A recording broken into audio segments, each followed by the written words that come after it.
रुक जाओ भीम। प्रतिक्रमण।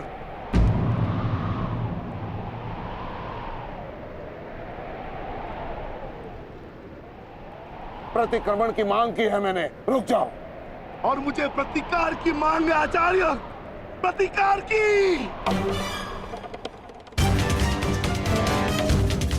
अपने पुत्र के प्राणों पर बनाई तो प्रतिक्रमण चाह रहे हो? नहीं भीम, मेरी मंशा केवल और केवल सभी योद्धाओं को एक प्रहर का विराम देने की है।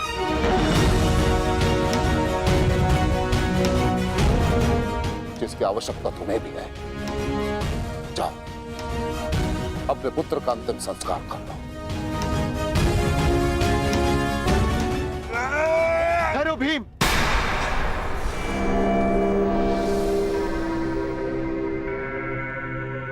हम में और कौरवों में अंतर है भीम। गुरु द्रोण ने प्रतिक्रमण की मांग की है और हमें उनकी इस मांग का सम्मान करना होगा।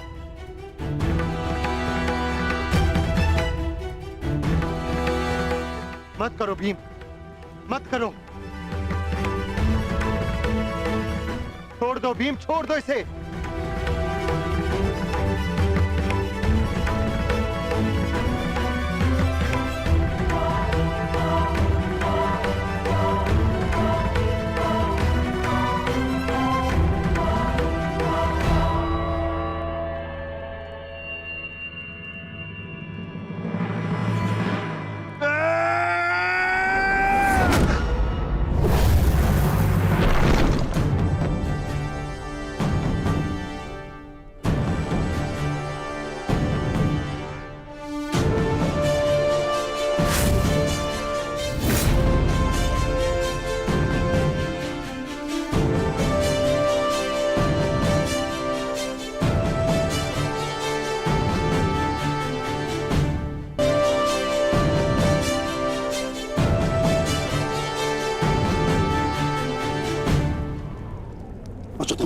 अश्वत्थामा, तुम ठीक तो हो पुत्र? पिताश्री,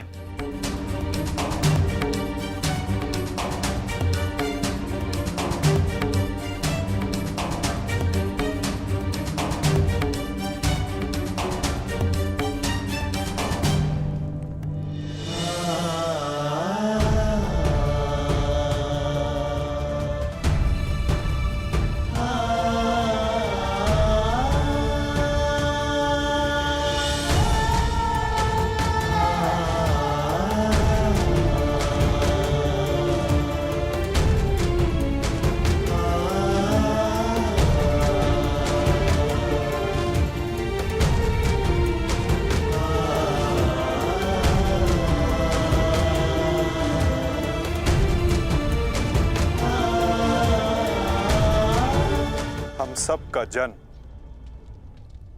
किसी उद्देश्य के लिए होता है। हम अपने जीवन का मंतव्य पूर्ण करके अपने गंतव्य पर चले जाते हैं। और यदि एक वीर अपने जीवन का उद्देश्य पूर्ण करते समय वीर गति को प्राप्त हो जाए तो उसे मोक्ष की प्राप्ति होती है। तुमने सबके लिए जो कुछ भी किया उसके लिए सभी तुम्हारे ऋणी रहेंगे पुत्र। तुम्हारा ये बलिदान व्यर्थ नहीं जाएगा घटोत्कच। और इन्हीं बलिदानों से हम इस युद्ध में विजय पा सकेंगे। जिस भविष्य के लिए हम ये विजय चाहते हैं माधव, क्या उसके लिए वर्तमान का बलिदान करना उचित है? पुत्र की हत्या हो जाए और पिता जीवित रहे, ये कैसा न्याय है माधव? ये न्याय नहीं पार्थ, यही नियति है। धर्म स्थापना के लिए जिनका बलिदान आवश्यक है उन्हें अपना बलिदान देना होगा पार्थ। और जिनका जीवन आवश्यक है उन्हें संघर्षों का और दुखों का भार उठाकर अपना जीवन जीना होगा। और इस युद्ध के लिए, इस धर्म स्थापना के लिए तुम्हारा जीवन आवश्यक था। और घटोत्कच का बलिदान।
बहुत हो गया प्रतिक्रमण, अब प्रतिकार होगा। प्रतिकार होगा विकोदर, और वो भी उचित स्थान पर। और अब हमारा लक्ष्य होगा कौरव सेनापति द्रोण।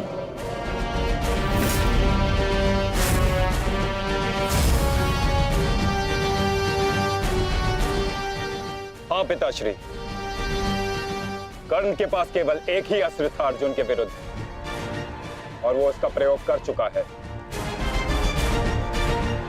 अब ना तो उसके पास कोई शक्ति है और ना ही कोई कवच, इसलिए अब वो हमारे लिए संकट नहीं, किंतु आचार्य द्रोण को रोकना अति आवश्यक है।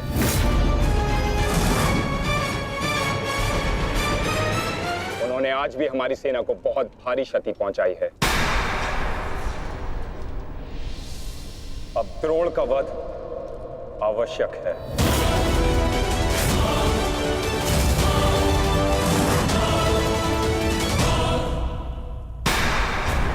पिताश्री, पिताश्री,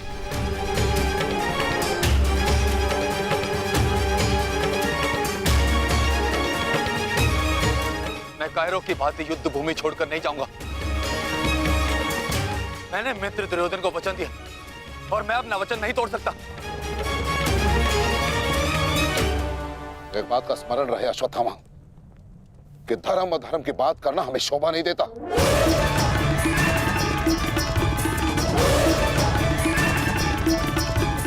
स्मरण है तुम्हें, युद्ध भूमि में क्या हुआ? भीम तुम्हारा वध करने वाला था पुत्र। उसने यदि आज नहीं किया तो कल अवश्य कर देगा। मेरे पास तुम्हारे मृत्यु देखने का साहस नहीं है, उतनी शक्ति नहीं है मेरे पास, उतनी शक्ति नहीं है मेरे पास पुत्र। यदि तुम चाहते हो कि मैं यह युद्ध लड़ूं, तो तुम्हें युद्ध भूमि का त्याग देना होगा।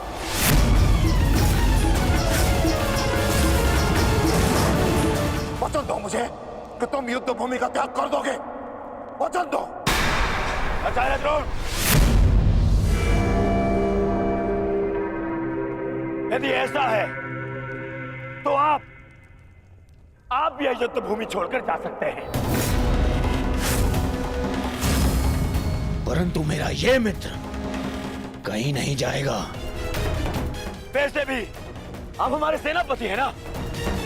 सेनापति होने के पश्चात भी आप उन विपक्षियों का कुछ कर नहीं पाए,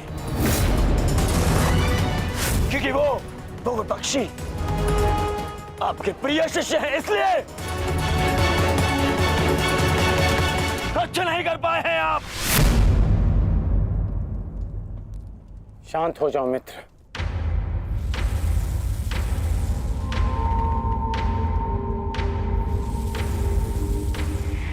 मित्र दुर्योधन सत्य कह रहे हैं। मेरे पिता ने पक्षपात किया है। उन्होंने अपने दिए वचन को पूर्ण नहीं किया और इसी कारण आज हमारे परिवार पर प्रश्न उठना आवश्यक है। किंतु एक पक्षपाती पिता का पुत्र होने से अच्छा है कि मैं एक योद्धा की तरह रणभूमि में जाऊं और अपने प्राण गंवा दूं। बस अश्वत्थामा, अपने पिता से इस भांति कटु वचन कहना एक महान योद्धा को शोभा नहीं देता। जो अपने पिता का सबके सामने अपमान कर सकता है, उससे किसी और के सम्मान की आशा नहीं की जा सकती।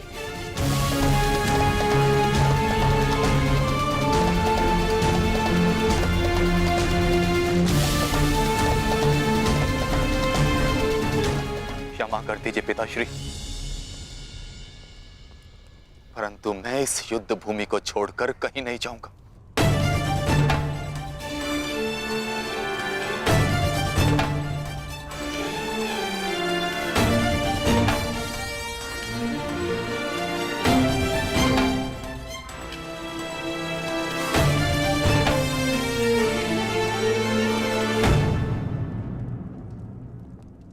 तो ठीक है पुत्र, मैं तुम्हारी इच्छा का मान रखता हूं और आशा करता हूं कि नर्क से दूर रहने की शक्ति तुम्हारे पिंडदान में हो। आज केवल तुम्हारे कारण मुझे संपूर्णता से धर्म का त्याग करना होगा। एक पुत्र पिता के लिए बल होता है, परंतु आज तुम मेरे लिए निर्बलता सिद्ध है।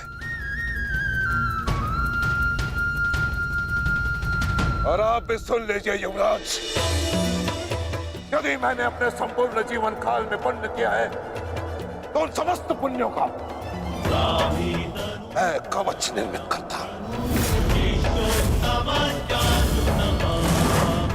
यदि अपने जीवन में मैंने अपने शिष्यों को समान रूप से देखा होगा तो इस कवच को कोई नहीं फेंक सकता, कोई नहीं।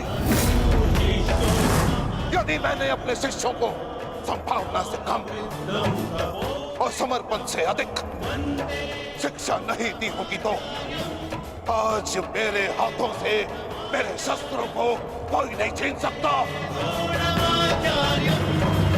इसलिए मैं भारद्वाज पुत्र द्रोण प्रण लेता हूं कि इस कुरुक्षेत्र में जो योद्धा मेरे समक्ष आएगा मैं उसका वध कर दूंगा।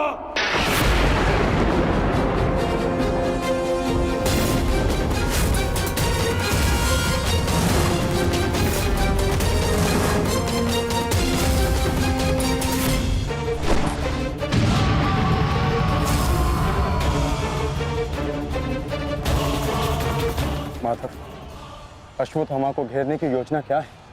हमारी योजना तो कब की प्रारंभ हो चुकी है पार्थ। क्या हुआ अश्वत्थामा? तुम्हारे पिताश्री कहाँ है? कहीं अपने काल को आता देख, कहीं छिप तो नहीं गए? धृष्टद्युम्न, ना आचार्य द्रोण किसी से भयभीत है और ना ही उनका पुत्र। आज अपने पिता के काल का काल मैं स्वयं बनूंगा।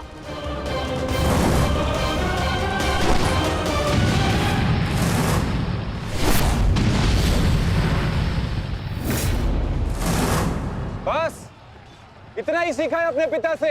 आओ अश्वत्थामा, आज मैं तुम्हें जीवन का पाठ पढ़ाता हूँ। भाग कहाँ रहे हो कायर? साहस है तो द्वंद्व करो। आरती, पीछा करो।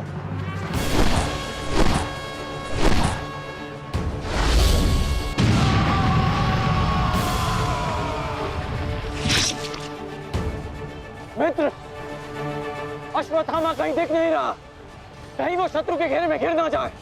तुम आचार्य द्रोण के पीछे जाओ, मैं अश्वत्थामा को खोजता हूँ। ठीक है मित्र, सारथी। चलो सत्यसेन।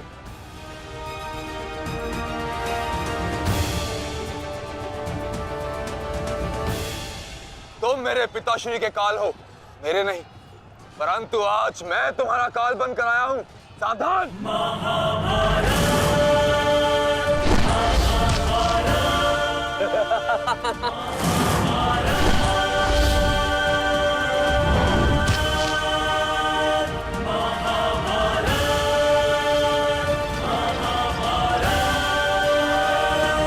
अच्छा हुआ कि पिता और पुत्र दोनों एक साथ मेरे सामने आ गए। आज तुम दोनों मेरे हाथों वीर गति को प्राप्त होगे।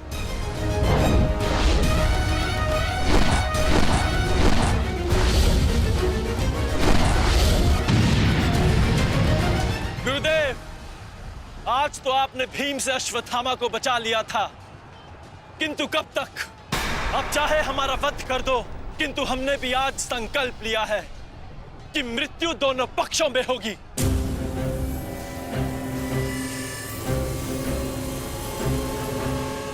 चलो सारथी, हमें वापस जाना है। जिक्र करो। अश्वत्थामा का? अश्वत्थामा कहीं दिखाई नहीं दे रहा आचार्य, परंतु कर्ण उसी की खोज में गया है। चलो सारथी।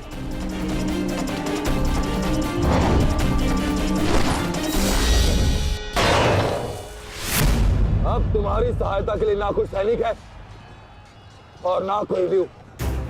अब तुम दोनों को मेरे हाथ से कौन बचाएगा? सावधान! अश्वत्थामा, तुम स्वयं व्यू में खड़े हो। इस व्यू को शमशान व्यू कहते हैं। कदाचित तुम्हारे पिता ने तुम्हें इस व्यू के विषय में बताया ही नहीं होगा। अपने चारों ओर देखो।